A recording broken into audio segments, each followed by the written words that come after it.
All right, well, I had been laying in bed. Today is Saturday morning, the 14th of June, and I had been laying in bed, feeling kind of scared, I don't want to say depressed, because depressed isn't really the word, but not feeling energized. Um, like I've been saying, money is really tight right now, and it doesn't I don't feel confident right now, but it occurred to me about 5 minutes ago that I can be optimistic still because of what I've done over the last week or two. Um, about 2 weeks ago, I purchased a website, um, which is basically energized.com without any vowels. Um, so it would be nrgzd.com. And that's what I hope to use to start bringing in a slow trickle of money, but enough to keep me afloat. Um, so I've got that going for me. Then about a week ago, I had also begun the process of looking for insurance to help me with the snowblower business. It's energized snow removal, which is basically instead of manually shoveling snow, you use an energized machine to throw the snow. And most snow blowers can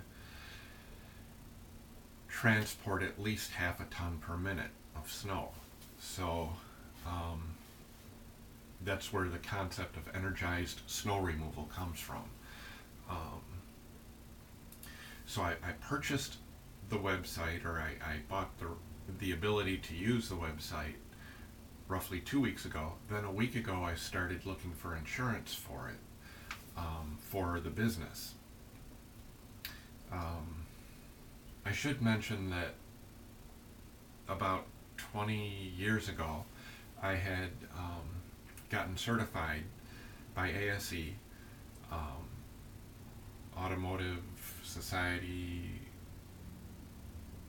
something, engineers, I think. Anyhow, I would have to look that up. But I had gotten certified as a master technician, and I've been maintaining snowblowers for at least 14 years now. So I feel really confident in maintaining snowblowers. Generally, when I've been maintaining a snowblower, if I've dealt with the snowblower in the previous spring, come fall, when I add gas to it, almost certainly the first pull, it starts. So I know that I'm doing it well, um, especially in terms of the engine maintenance. Um, the rest of it I'm going to have to kind of learn along the way, but with things like YouTube and all the instructional sites, I feel pretty confident that when I blend what I see on the YouTube, because you can't always trust everything that you see on the YouTube or on any informational site, when you combine what you see on that site with the roughly 2 years of automotive training, and mechanical skills that came from the apprenticeship, when you combine all that together, I feel pretty confident that when I walk up to a machine, that machine is going to come out better instead of worse for my having messed with it.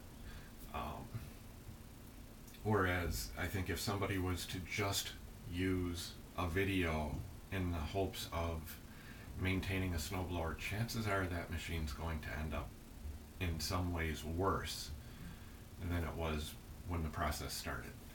Um, so basically, I have confidence that if I can advertise my services and get people to contact me either through email, which the website provides me an email way, so that if somebody was to email Frank at nrgzd.com,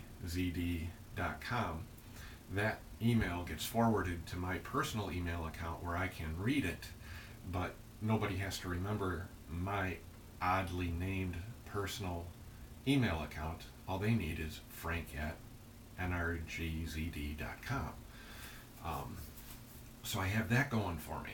I've got that aspect of people being able to contact me, and I've also got my phone number out there too, so that people can contact me that way. So if I can market myself and get my phone ringing or get my email account filling up with people who are interested in the Elmhurst area to have their snowblowers serviced, money flowing in towards me should not be that bad. But I do want to have insurance before doing that, because I could make a mistake. It is possible, and I don't want somebody to not have the use of a snowblower that they rightfully should have use of, because they entrusted me with their machine. So insurance helps make sure that if I do make a mistake, I'll still be held accountable for that, but coming up with the funds to make things right for the person who put their faith in me, that becomes the insurer's, part of the insurer's responsibility, so that the person who put their trust in me can feel confident that they're going to end up with a machine when they need that machine, that's functional within reason. Okay, so I'm dragging on about that, but another part of my confidence comes from the fact that I've already put effort into that website. In other words, it's only costing me $20 per year to have this website forward my email, and what else does, and it links to YouTube, so that YouTube can help me introduce myself to people. And again, part of why I'm videoing this in the first place is to show the process that I'm using to try to get on my feet. Now that I've got my bachelor's degree from Elmhurst College in business administration, I'm trying to show the process of building a small business, and I'm also looking for full-time employment to keep me on my feet. So that involves staying nutritionally energized, having proper nutrition. It involves what tactics am I going to use to start envisioning an inflow of cash or of funds.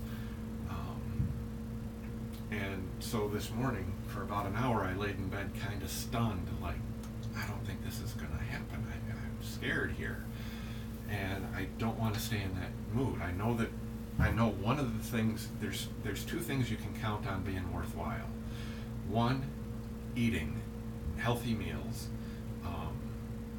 and another is making sure you have clean laundry, clean clothes to wear, so doing your laundry. These are two really, if you're at a loss for what to do next, if one of those two things ought to happen or hasn't been happening soon enough, falling onto those is a good thing to do. In other words, if you haven't eaten in 10 hours, and you probably should be eating, cooking food is a good thing to do. But I was so feeling down that I didn't even have a desire to get up and start cooking. And that's what I'm trying to show here is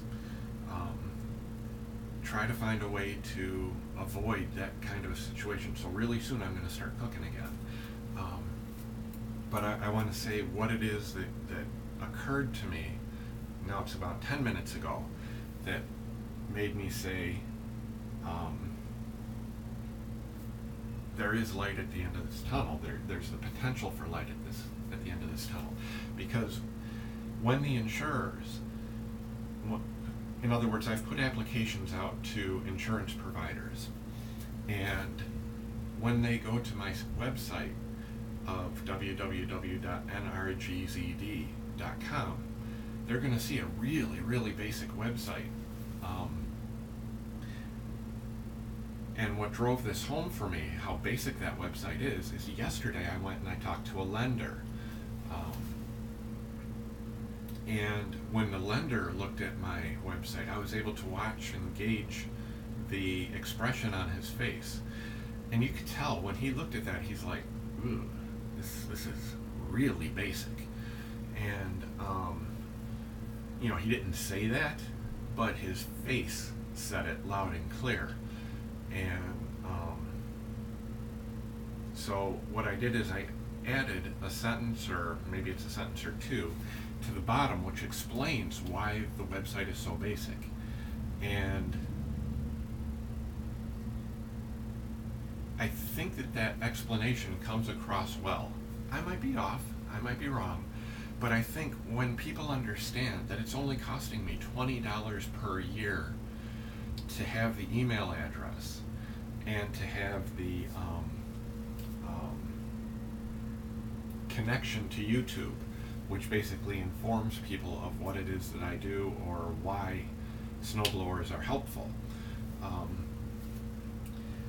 I think when they have that information, they can reformulate their expectations of what this website ought to do. Because in my opinion, it's doing everything it ought to do. I would like to accept payments through it, possibly, although I might be able to get a card reader from a bank, and when I talked to the lender, it sounded like they have a very efficient way of accepting payments also. So maybe I don't have to accept payments through the website, but that is one thing I would like my website to eventually do.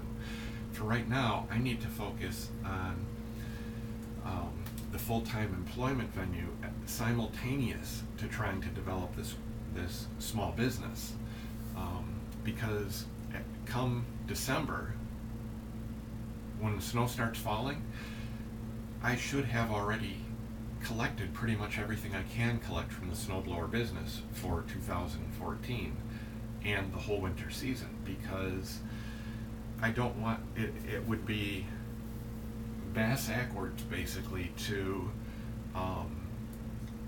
have people not have their snowblowers up and running by December. So any funds that are going to come from this small business are going to happen before December, which means by December I need to have my full-time employment, which means I need to start getting my applications out now. Well, I don't even have my LinkedIn account set up yet. I began the process yesterday. I'm still midway through. You know how it says step 2 of 7 steps or something like that? Well, I'm on step 3 or 4. So,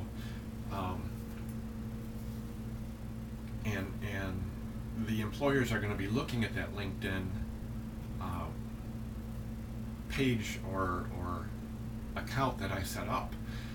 And before they look at that, I want to make sure it's set up. Just like before anyone looks at my website for Energize.com, I want to make sure that website looked presentable and made sense. So I do feel confident that if the insurers, and that's key, because as soon as I get the insurance, I can start with the small inflow of cash, which will enable me to interview confidently at the interviews for full-time employment. Without the source of cash, I'm going to look like a basket case, and that's not what I want to look like. So again, I'm documenting the process that I'm using because I feel that I'm going to be able to make this work. But even if I don't, I think the strategies are solid. So they might help somebody else who's in a similar situation. And my understanding is there's lots of people who are looking for work right now, looking for income, needing income. So maybe this will help somebody. Anyhow, the plan here is to stay eating, stay nice smelling, so doing laundry, eating at appropriate times, appropriate meals, sleeping so that I can think properly, And again, the eating helps with that too. And so that's number one priority is to stay healthy through eating, sleeping, and doing laundry and keeping a clean place. Then the next step is getting the income securely, which involves being insured while doing the work and having internet access while I do the work so that I can get helpful tips from the internet. Say, for instance, even when I'm working on a car, different cars have different foibles or different characteristics to them. So even though in general a master technician knows what to do for a car, there can be specific nuances on how you deal with a specific model that the internet is such a blessing. Things like YouTube can help that mechanic to see the specifics of that particular model before they start diving into it, because you can end up breaking a fragile little component, not recognizing exactly how that fragile little component is holding something in place. So things like YouTube can help the mechanic discover that fragile object without having to experiment with that fragile object. I hope that makes sense. So what I'm going to do now, I'm going to start cooking. I'm going to shut the camera off, start fresh with a whole new 20 minutes of camera time, and I'm going to basically take some of the oatmeal and I'm going to reheat that. It's a lot easier to reheat than it is to cook. To cook from initial uncooked state.